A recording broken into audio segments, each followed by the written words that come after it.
उपचार से शुरुआत कर रहे हैं हम।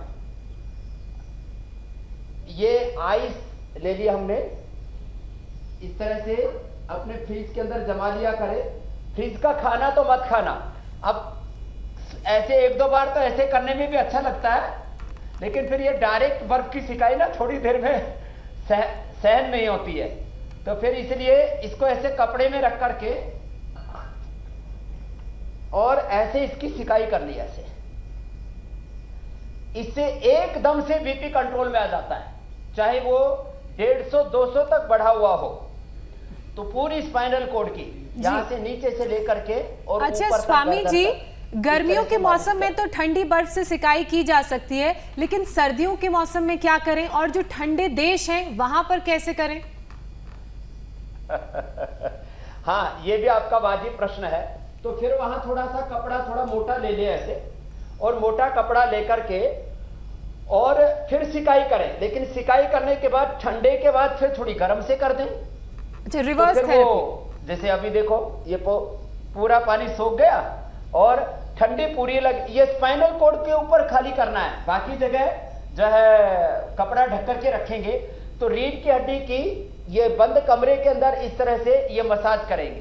तो 1 से 2 मिनट के अंदर ही, बहुत ज्यादा बीपी बढ़ा हुआ है तो 5 मिनट के अंदर अंदर ये बीपी पूरा नॉर्मल हो जाता है। इसलिए ये हमने घरेलू तरीका बताया, रीढ़ की हड्डी पर मसाज करना। किसी की रीढ़ की हड्डी में दर्द होता है तो इस तरह से मसाज की जाती है ऐसे ऐसे, और इस तरह से तेल लगा करके भी नीचे से ऊपर, ऊपर से नीचे। तो ब्रह्मचारी जी, हमारे सन्यासी जी पूरे ठंडे हो गए और ऐसे। तो ये रीढ़ की हड्डी की मसाज अभी हमने आइस से किया। उठ जाओ ओंकार देव जी।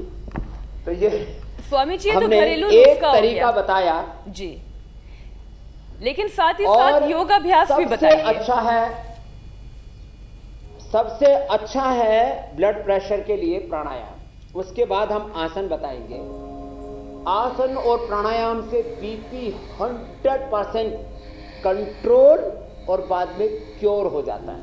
अब इसमें हम एक्यूप्रेशर भी आज फिर अंत में बताने वाले कि 1 मिनट के अंदर जैसे हम दर्द ठीक करते हैं, migraine pain, cervical spondylitis pain, घुटने का दर्द, कमर का दर्द, ऐसे ही 1 मिनट के अंदर एक्यूप्रेशर करके और किस तरह से बीपी को भी कंट्रोल कर सकते हैं, कुछ दिन लगातार करके इसको क्योर कर सकते हैं बीपी और बीपी के कॉम्प्लिकेशंस।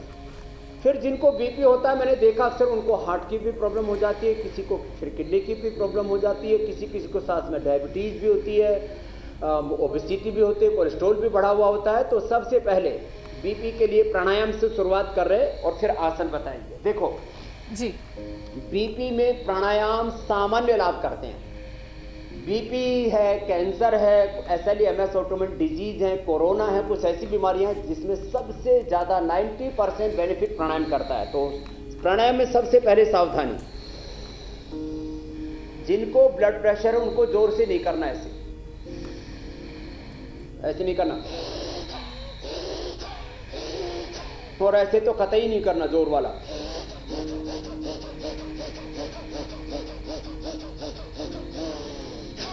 ये जोर वाला ये उनको नहीं करना है जिनको हाइपरटेंशन, उनको तो ऐसे ही करना है।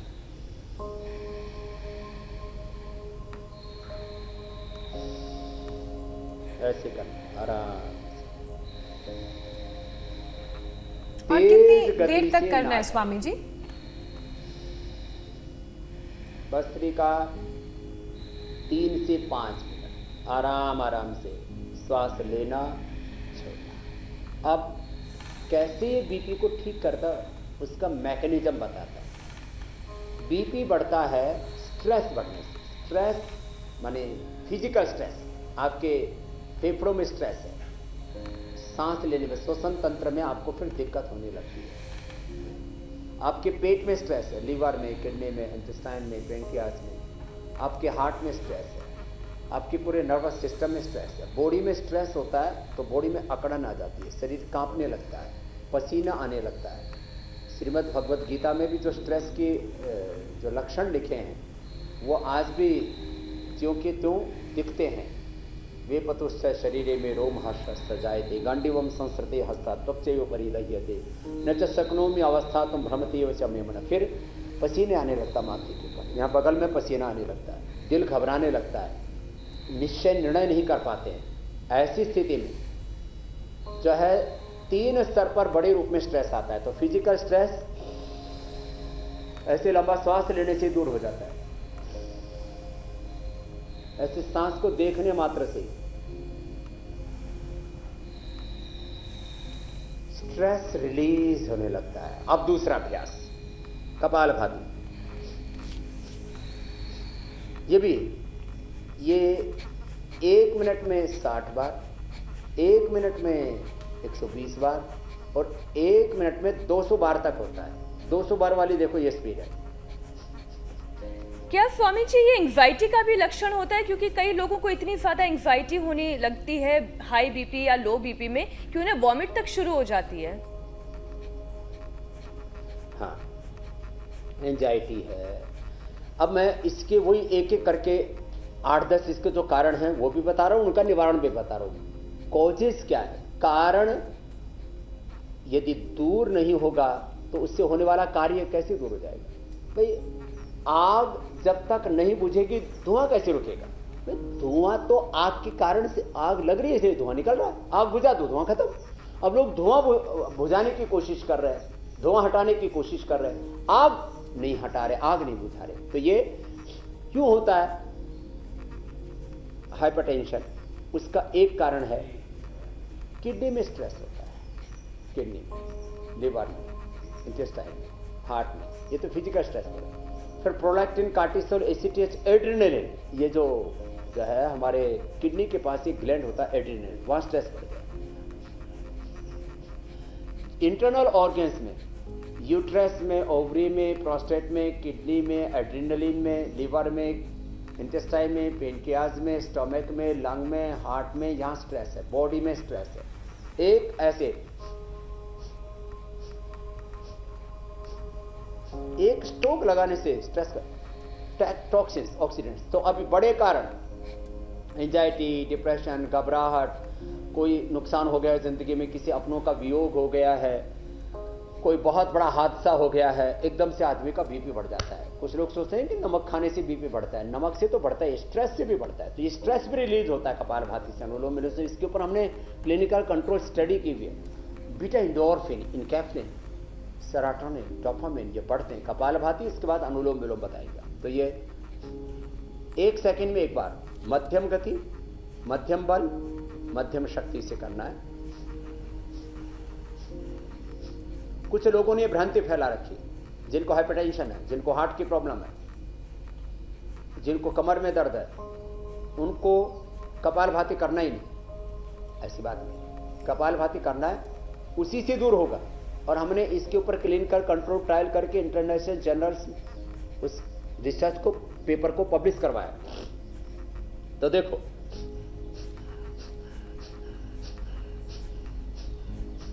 ऐसे करना। तो हाई ब्लड प्रेशर का एक कारण है, किडनी का फंक्शन पूरा नहीं होता है तो हाई बीपी हो जाता है। लंग का पूरा ऑक्सीजन पूरा नहीं मिलता है, लंग का फंक्शन पूरा नहीं होता है तो हो जाता है। हार्ट बीट ठीक से नहीं चल रही है तो हो जाता है। कोलेस्ट्रॉल बढ़ने से हो जाता है, वेट बढ़ने से हो जाता है, शुगर बढ़ने से भी बीपी बढ़ जाता है। और बहुत ज्यादा गैस हो उससे भी, स्ट्रेस से तो बढ़ता ही है, गैस ज्यादा हो उससे बीपी बढ़ जाता है। पित्त ज्यादा हो शरीर में, जो पानी कम पीते हैं। अब देखिए एक बहुत बड़ी बात बता रहा हूं और मैं पूरा देश का इस पर ध्यान भी आकर्षित करना चाहता हूं। जो पानी कम पीते हैं उनको बीपी होने की अधिकतम संभावना है। जेनेटिक बीपी तो बहुत थोड़े लोगों को होता है, ज्यादातर नए लोग सम्मिलित होते जा रहे हैं। और अब पहले लोगों ऐसा भारत के बारे में ऐसा बोला जाता था कि भारत डायबिटीज की कैपिटल है। अब मैं बोल रहा हूं भारत बीपी का कैपिटल हो रहा है। करीब भारत के हर 5वें व्यक्ति में, हर 10वें व्यक्ति में तो शुगर या तो बॉर्डर लाइन पर या शुगर हो चुकी है। यहां तो हर 10वें में से एक को नहीं, हर, आप कल बोल रहे थे कैंसर भी 10 में से एक को या तो हो चुका है या होने की संभावना। अब तो ये बीपी, ये तो 5 में से एक को, हर चौथा या पांचवा व्यक्ति या तो उसको ब्लड प्रेशर है या होगा। क्यों? और पानी बहुत पीते कम उम्र एक के बार, लोगों को भी पित्त बढ़ बीपी की जाता है। समस्या है।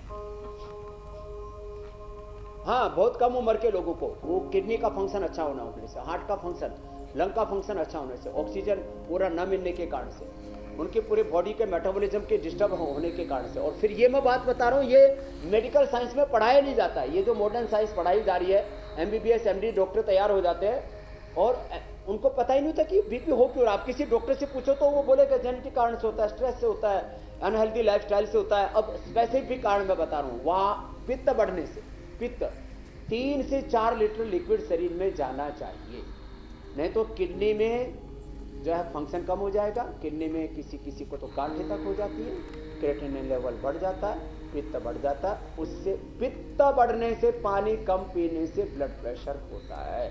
तो 3 से 4 लीटर पानी पीना शुरू कर दें, लिक्विड लेना शुरू कर दें किसी भी रूप में, दूध, दही, छाछ, जूस, कोई ना कोई कारण से। 3 लीटर लगभग लिक्विड वैसे ही जाना चाहिए पानी के रूप में। 1 लीटर लिक्विड तो हमें खाने पीने के रूप में मिल जाता है, दही, छाछ, कुछ भी हम साग सब्जियां खाते हैं उनमें भी लिक्विड होता है। 3 लीटर तो कम से कम लिक्विड जाना चाहिए। उससे ज्यादा भी लेते हैं तो किडनियों पर लोड पड़ता है। तो एक तो ये, दूसरा वात बढ़ने से, वात बढ़ने से हमारे स्नायु अंदर से सिकुड़ जाते हैं, ब्लड सर्कुलेशन उससे प्रभावित होता है। जब अंदर से नसों के अंदर तनाव आ गया तो वो सिकुड़ गए, तो जब वो सिकुड़ने से ब्लड फास्ट बढ़ने लगता है, उसी को ब्लड प्रेशर हाई बोलते हैं। फिर किसी का लो भी होता है, लो हो या हाई हो, दोनों स्थितियों में प्राणायाम करना है। फिर कफ बढ़ने से, जब एजेक्शन होगा आपके फेफड़े के अंदर, ऑक्सीजन पूरा नहीं मिलेगा तो भी बीपी बढ़ जाएगा। तो वात पित्त कफ रोगों को बैलेंस करता है, त्रिदोष नाशक है प्राणायाम, इसलिए प्राणायाम करें। अच्छा स्वामी तो जी, किसी भी कारण से सवाल आ रहे हैं लगातार, क्योंकि हमारा प्रोग्राम बोलिए। सोशल प्लेटफॉर्म्स पे भी लाइव चल रहा है। तो अर्चना सिंघल जानना चाहती हैं कि उनका बीपी कभी हाई होता है, कभी लो होता है, तो इस समस्या से कैसे निजात मिले? तो वो दोनों ही प्राणायाम करें, कपालभाति भी, अनुलोम विलोम। कपालभाति से जो बीपी लो होता है तो वो लेवल में आ जाता है, अनुलोम विलोम से जो हाई होता है वो लेवल में आ जाता है। इसलिए दोनों का एक ये जोड़ा है, ये दोनों की एक साथ प्रैक्टिस करनी जरूरी है। 5 मिनट कपालभाति, 5 मिनट अनुलोम विलोम, धीरे धीरे करें जी। अच्छा, लगभग 5 सेकंड में लेना, लगभग 5 सेकंड में छोड़ना। जी Swami ji, hypertension, anxiety, high BP, low BP, ये सारी बीमारियां, परेशानी जब आपके शरीर की तरफ देखती भी होंगी तो इन्हें हाइपरटेंशन हो जाती होगी, क्योंकि आप इतने फिट हैं। अब मैं वही बात बताने वाला हूं, अनुलोम विलोम जी। मीनाक्षी जी भी कर रही हैं और आप भी कर लीजिए। आजकल हुसैन भी जब बैठते हैं आप वाली सीट के ऊपर तो वो भी कर रहे हैं, तो आपको पहले करना पड़ेगा अभी। ज्योत्सना जी, वैसे आप घर पे करने लगे हो, रोज यहाँ आने से पहले भी करते हैं, तो आप भी कर लीजिए। बीपी के कॉम्प्लिकेशंस में क्या होता है? Renal failure, heart attack, brain haemorrhage और बहुत प्रकार की न्यूरो प्रॉब्लम्स, शरीर में कपकपी आना। तो अनुलोम विलोम से लो बीपी हाई बीपी दोनों बैलेंस होते हैं। तो ये 5-5 मिनट करके 10-15 मिनट तक करना है। फिर भ्रामरी उद्गीत भी 5-7 बार करना है। लो बीपी हाई बीपी दोनों नॉर्मल हो जाएंगे। दवाई दोनों के लिए अलग अलग होगी, वो मैं आगे बताने वाला हूँ। पहले अंगुली माथे पर, फिर शीश, 3 अंगुली आंखों पर, कान अंगूठे से बंद। ये 10-10, 15-15 मिनट करना है। मैं 99% लोगों की पहले ही दिन से बीपी की दवाई बंद करा देता हूं, जो मेरे पास यहाँ रेसिडेंशियल कैंप करने के लिए हरिद्वार में आते हैं, और 7 दिन में दवाइयां बंद, और 1 महीने में तो फिर परमानेंट उनका बीपी के पेशेंट क्योर हो जाते हैं। ये पहली बार हुआ है। अनुलोम विलोम के बाद ही भ्रामरी उद्गीत में देखो, पहले अंगुली माथे पर, शीश, अंगुली आंखों पर, कान अंगूठे से बंद, मुख भी बंद, ओंकार का नाद ऐसे होता है, देखो नासिका से। और ये सब प्राणायाम करने धीरे धीरे ही हैं।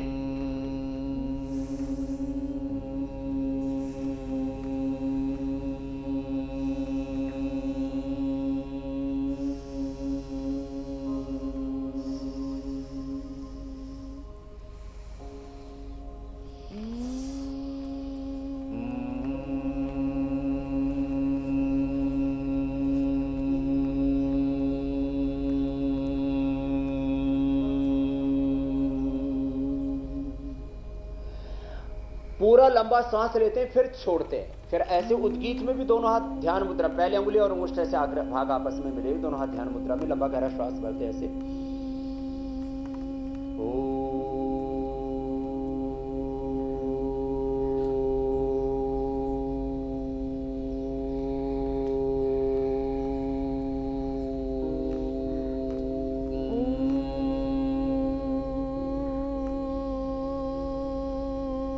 लंबा गहरा श्वास लिया करें बीच में, फिर ओम बोले।